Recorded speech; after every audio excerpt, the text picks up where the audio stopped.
A single chestnut tree in the Sicilian village of Sant'Alfio, called the 100-horse chestnut, is over 2,000 years old and still produces nuts every autumn. One mature chestnut tree yields 100 to 300 pounds of nuts per year, equivalent in calories to an acre of wheat. Soybeans, by contrast, must be replanted every 12 months and require tilling that destroys 1 inch of topsoil per decade. Welcome to Rootkeep. Xenophon, writing nearly 2,400 years ago, described an army sustained by chestnuts. His account of the 10,000 crossing the Pontic Mountains records soldiers grinding chestnut kernels into flour, baking a bread that kept them marching when grain supplies failed.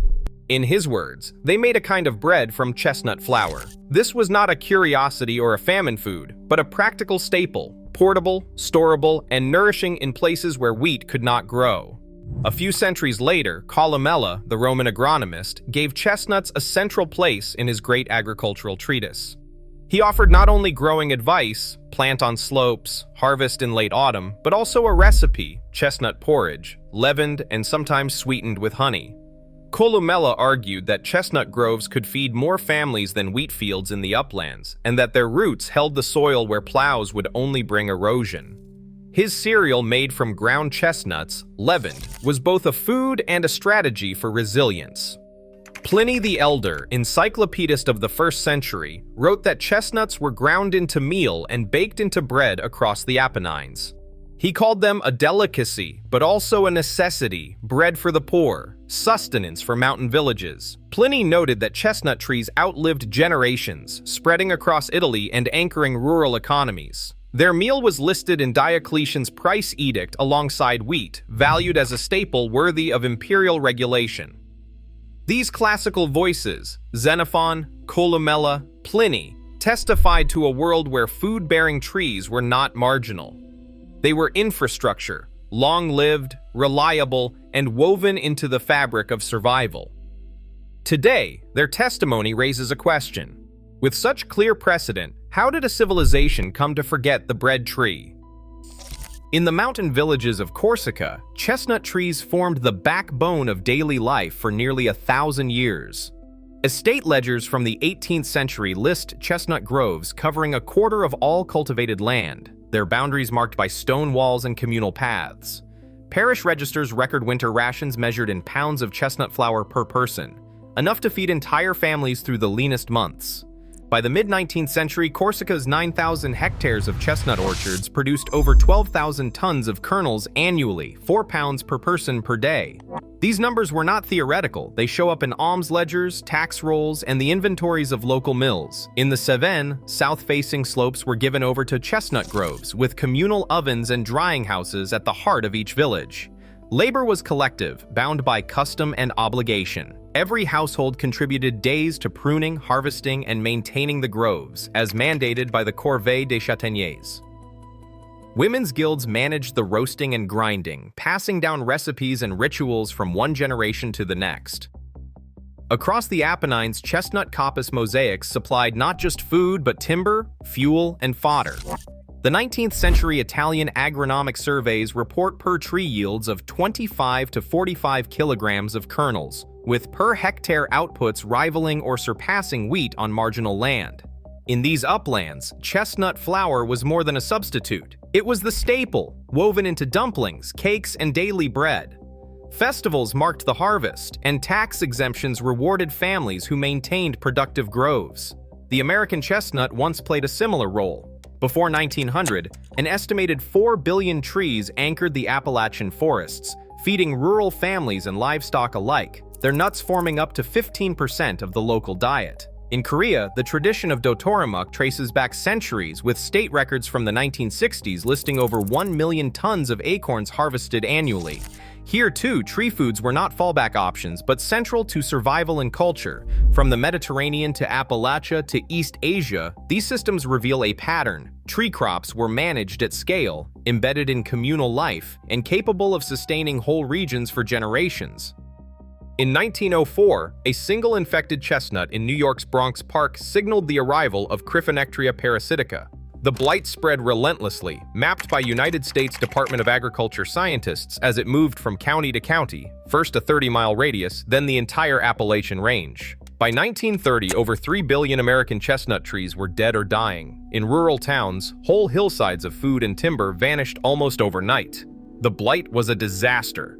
The response was a choice. As the chestnut forests collapsed, Congress debated how to fill the void. The Agricultural Adjustment Act of 1933, passed in the depths of the Depression, offered direct payments to farmers for limiting production of corn, wheat, cotton, and, soon after, soybeans. Chestnuts, acorns, and other perennial foods were left off the list. United States Department of Agriculture mapping projects tracked the devastation, but channeled new funding toward annual row crops and fast-growing pine. The Act's subsidy structure locked in a new regime. Land that had fed generations with trees was now paid to grow what could be plowed, patented, and traded. One congressman warned that the loss of chestnut timber and nuts throws millions of families into poverty. Yet the policy response was not replanting bread trees, but subsidizing annuals. Not banned. Forgotten, which in some ways is worse. Henry Ford stood at the crossroads of American agriculture and industry in 1924, investing $1.25 million in soybean research at his River Rouge plant. Ford's vision was not limited to food. He saw soybeans as raw material for paint, plastics, and even car upholstery. Within a few years, his laboratories produced soy-based lacquers and adhesives, and the Ford Motor Company secured patents on these new uses.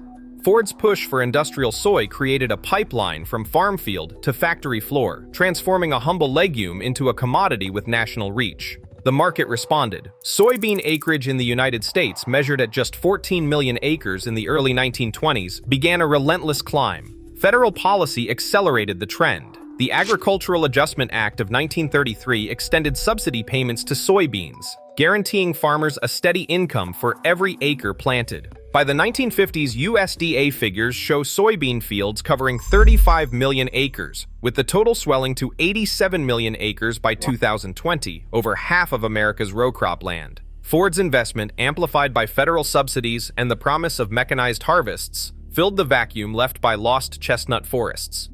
Unlike trees that needed decades to mature, soybeans delivered a harvest in a single season and could be traded, patented, and processed at scale. The economic logic was clear. Annual crops that fit the machinery and the market would dominate, while the bread trees of the past faded from memory. Earl Butz, Secretary of Agriculture in the 1970s, delivered a blunt message to American farmers to plant fence row to fence row. His policy was more than a slogan. Under federal direction, 2 million miles of hedgerows, once living boundaries of chestnut groves, windbreaks, and wildlife corridors, were bulldozed to clear the way for uninterrupted soybean and corn fields. Extension bulletins from the era called for maximum efficiency, urging landowners to remove every obstacle to mechanization. The physical transformation was swift. Where chestnut and oak once held the soil, monocultures of annual grains now left fields exposed. Soil erosion rates spiked. Studies from the USDA Conservation Service measured an average loss of 1 inch of topsoil per decade on tilled row crop land. That loss is cumulative, and it is not coming back. What vanished was not just habitat or yield, but memory, an entire landscape of knowledge erased in a generation. As one extension agent wrote, the old ways are forgotten. The cost was not only ecological, it was cultural amnesia, measured in missing trees, vanished recipes, and the silence where hedgerows once stood. At the University of Missouri, researchers set out to measure exactly what perennial tree crops offer that annuals do not. Their field trials compared mature chestnut orchards to neighboring soybean fields, tracking carbon stored in trunks, roots, and soil over 3 decades.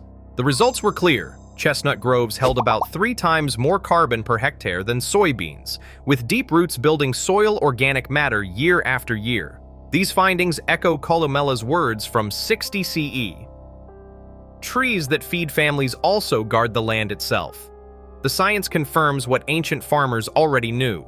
Perennial food systems can outlast and outproduce annual crops, not just in calories, but in climate resilience. Far from nostalgia, this is modern evidence aligning with the wisdom of centuries. The numbers make recovery credible. The data is in. Restoring chestnut groves is no longer a distant hope. The American Chestnut Foundation now offers blight-resistant seedlings developed through decades of careful breeding. Field trials across 15 states show that more than 80% of these young trees survive their first years, a figure that rivals or exceeds many orchard crops. For those ready to take part, the entry cost is modest.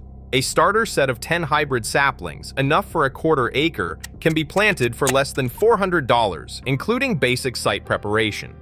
Nurseries list prices between $8 and $25 per tree. Volunteers and landowners across Appalachia and the Midwest are already planting, tending, and tracking new groves. The process is straightforward, but one warning is essential. Only true chestnuts, Castanea species, are edible. Horse chestnut, Aesculus, is toxic and must never be consumed. Simple guides from the Foundation and state extension services explain how to tell them apart. With minimal tillage and patient care, a small backyard orchard can begin bearing in 5 years and produce for generations. In this way, the work of recovery becomes a practical act, rooted in science, open to anyone, and ready to outlast the cycles of policy and commodity markets. The blight was a disaster. The response was a choice, not banned, forgotten, which in some ways is worse. The science confirms what Columella wrote in 60 CE. Perennial tree crops outlast and outperform. Today, the practical recovery begins, but only if we remember. Never eat horse chestnuts. This is Rootkeep,